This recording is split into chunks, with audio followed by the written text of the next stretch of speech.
Assalamualaikum warahmatullahi wabarakatuh. Shalom, Om Swastiastu, Namo Buddhaya, dan salam kebajikan. Perkenalkan, nama saya Vernika dari Universitas Cyber Asia akan menjelaskan tentang sebuah jurnal untuk mata kuliah Cyber Security Management. Jurnal tersebut berjudul Information System for Supply Chain Management, Uncertainties, Risk, and Cyber Security. Em, Metode penelitian yang digunakan pada jurnal ini adalah kualitatif, dengan tujuan untuk mengidentifikasi status terkini dan arah masa depan penggunaan sistem informasi pada manajemen rantai pasokan bagi perusahaan multi-komponen. Variabel penelitiannya berupa proses rantai pasokan atau supply chain management ini. Selanjutnya, dukungan informasi rantai pasokan dan pengelolaan sumber ketidakpastian, resiko, dan keamanan cyber sesuai dengan judul jurnal tersebut. Yang bagian pertama mulai dari perkenalan, apa itu supply chain management atau manajemen rantai pasokan yang kita singkat SCM. SCM merupakan pengaturan, perencanaan, pengendalian, dan realisasi aliran produk. Jadi seperti sebuah proses, mulai dari perancangan dan pembelian melalui produksi dan distribusi sampai kepada konsumen akhir, sesuai dengan persyaratan pasar untuk tujuannya yaitu efektivitas biaya.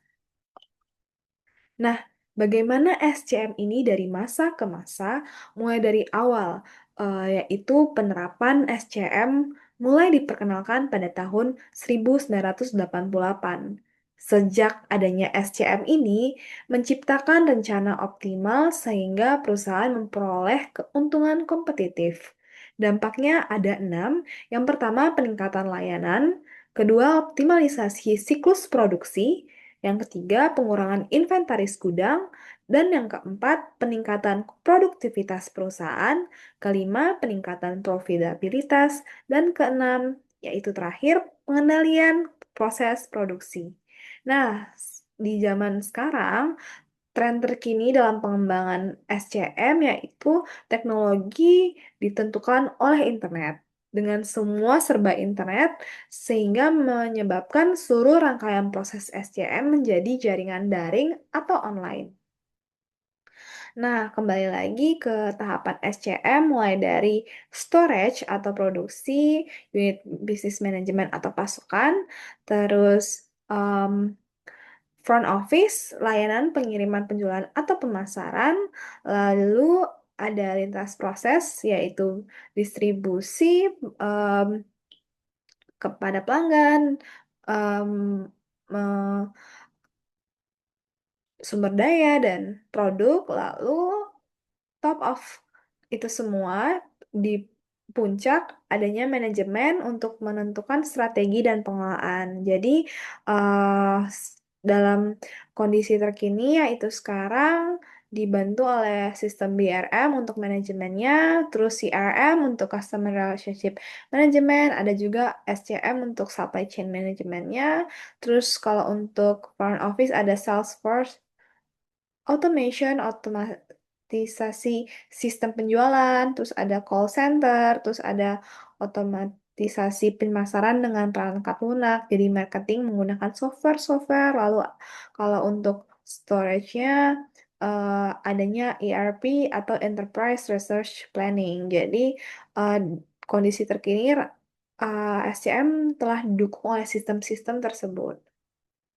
Proses SCM secara sederhana mulai dari pemasok, supplier, lalu diproduksi di pabrik dan dengan disimpan di gudang, lalu dilanjutkan pada tahapan distributor, distribusi melalui tempat toko, tempat penjualan seperti toko atau retail, lalu sampai ke pelanggan akhir.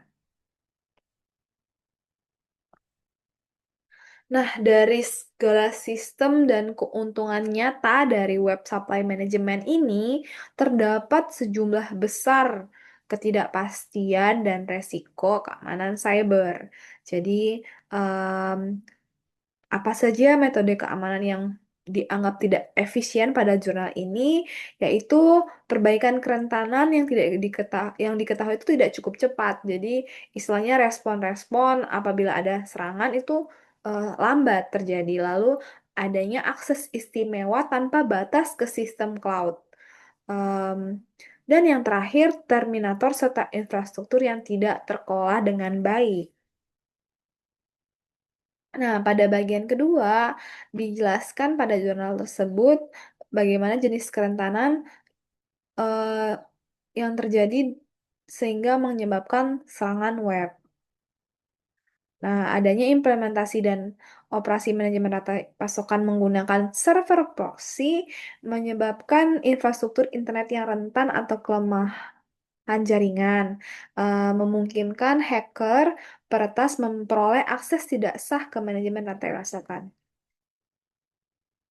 Ancaman-ancaman ini dapat berupa aplikasi yang tidak diinginkan atau potentially unwanted application atau PUA, berupa ekstensi browser yang berbahaya, ada Trojan, virus, tautan ke web spam, dan iklan palsu, kerentanan browser, dan terakhir pengalihan browser atau clickjacking.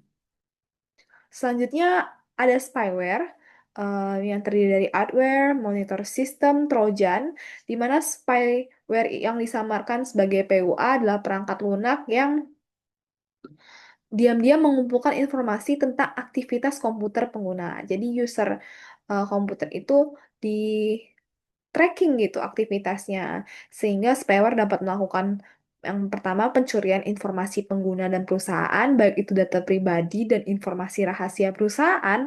Yang kedua, mengurangi efektivitas perangkat keamanan dengan mengubah konfigurasi dan pengaturannya, jadi tidak ada keamanan pada komputer pengguna tersebut. Terus yang ketiga, memasang perangkat lunak tambahan dan memberikan akses pada pihak ketiga. Dan keempat, berpotensi mengeksekusi kode arbitrer dari jarak jauh pada perangkat yang memungkinkan peretas mengendalikan perangkat sepenuhnya dalam bentuk monitor sistem ini. Jadi mirroring device. Yang terakhir, meningkatkan jumlah infeksi malware lainnya. Nah, yang terakhir ada spyware business email compromise, di mana eh, hacker mengirim email palsu dengan ancaman atau motivasi untuk penerima melakukan transfer ulang dan tindakan lainnya yang dapat merugikan perusahaan. Sangat em, bahaya sekali ya serangan web ini. Nah, selanjutnya dijelaskan juga pada jurnal tersebut jenis kerentanan ya di mana melakukan serangan layanan. Terdiri dari tiga. Yang pertama, DevOps Service, di mana peretas tuh memanfaatkan layanan gratis dan menginskripsi database akibat klien perusahaan apabila membiarkan DevOps ini terbuka untuk memudahkan akses oleh pengguna yang sah. Jadi supaya apa ya gampang diakses oleh pengguna yang sah, DevOps ini terbuka dan sangat mudah dimasuki oleh peretas, apalagi kalau menggunakan layanan gratis. Jadi data-data perusahaan pun akan bocor. Selanjutnya adanya cloud technologies. Cloud ini sangat berguna ya, jadi kita penyimpanan itu di cloud, jadi tidak perlu eh, hard hardware gitu. Itu menghemat pengeluaran perusahaan. Namun, cloud ini bisa menjadi pintu masuk untuk membobol sistem perusahaan. Cloud dengan jaringan dinamis yang modern menyediakan lebih banyak peluang untuk serangan yang menciptakan resiko keamanan baru dan mengurangi kontrol perusahaan.